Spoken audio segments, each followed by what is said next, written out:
Hi, I'm Ryoko Osada from Temple University.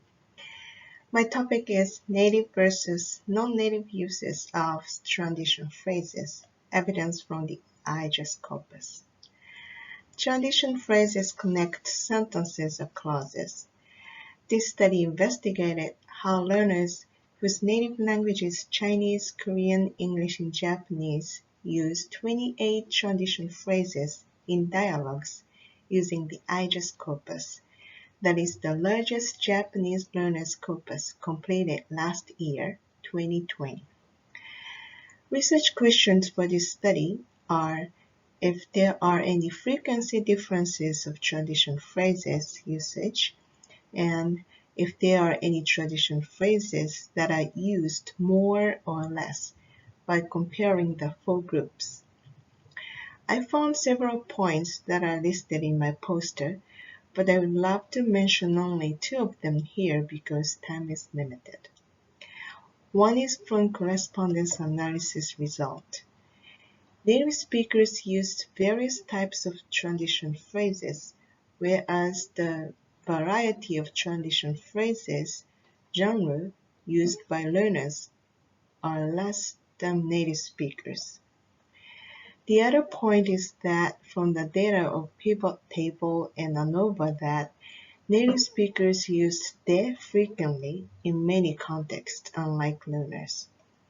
Learners used soshite means and, sorekara means then, and sonoato means after that, unlike native speakers.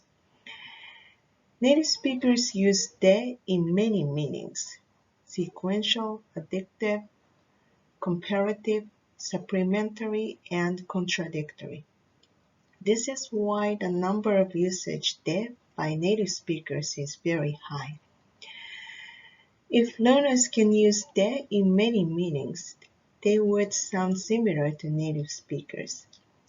In addition, learners use soshite as a sequential tradition phrase. However, native speakers did not. It is likely that native speakers use not soshite but de for sequential meaning. Native speakers did not use soshite in dialogue because it is more used in writing.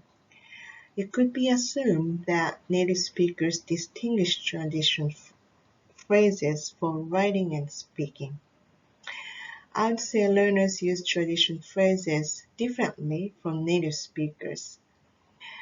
For future research, I would love to investigate learners' transition phrase usage by native language groups, learners' proficiency levels, and context, such as writing versus speaking. Thank you very much for listening.